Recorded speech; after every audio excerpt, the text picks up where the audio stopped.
Hello students, তোমাদের সকলকে স্বাগত।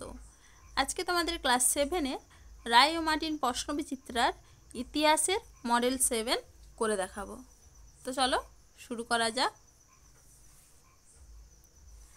একের দাগে কি বলেছে, সঠিক উত্তরটি বেছে নিয়ে লেখো। এবারে চলো প্রশ্ন দেখে নি কি আছে। মেঘনা নদীর পূর্ব দিকের এলাকা পরিচিত ছিল অপশন বি সমতট সমতট নামে।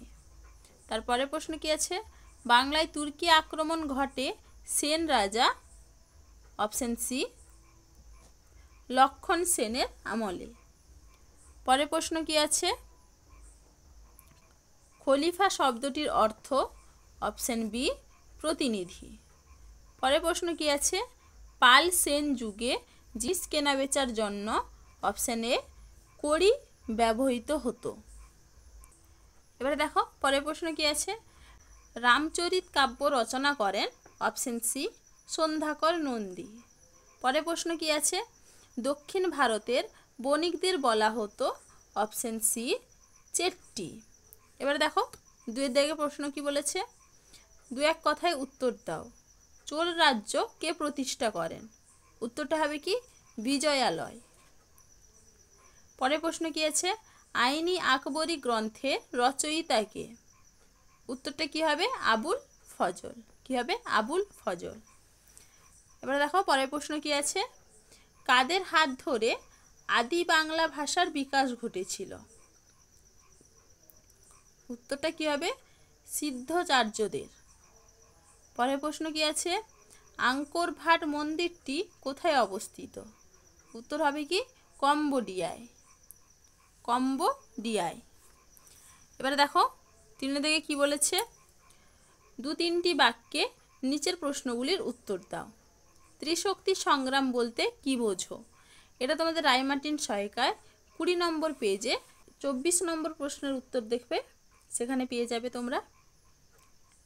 পরের প্রশ্ন কি আছে, প্রথম খলিফা কে ছিলেন? মোহাম্মদ ঘুরি কবে মারা যান? প্রথম খলিফা ছিলেন আবু বকর আর মোহাম্মদ ঘুরি মারা যান 1206 খ্রিস্টাব্দে।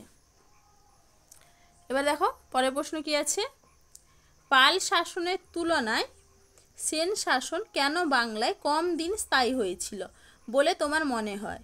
এটা তোমাদের রায় মার্টিন সহায়িকায় 50 নম্বর পেজে 26 নম্বর প্রশ্নের উত্তর দেখবে, সেখানে পেয়ে যাবে তোমরা। পরের প্রশ্ন কি আছে, পঞ্চরত্ন কাদের বলা হয়? এটা তোমাদের রায় মার্টিন সহায়িকায় 60 নম্বর পেজে 25 নম্বর প্রশ্নের উত্তর দেখবে, সেখানে পেয়ে যাবে। এবারে দেখো চারিদিকে কি বলেছে, 4-5টি বাক্যে নিচের প্রশ্নগুলির উত্তর দাও। আরব উপদ্বীপের ভৌগোলিক অবস্থানের উল্লেখ করো। এটা তোমাদের রায় মার্টিন সহায়িকায় 31 নম্বর পেজে 36 নম্বর প্রশ্নের উত্তর দেখবে, সেখানে পেয়ে যাবে।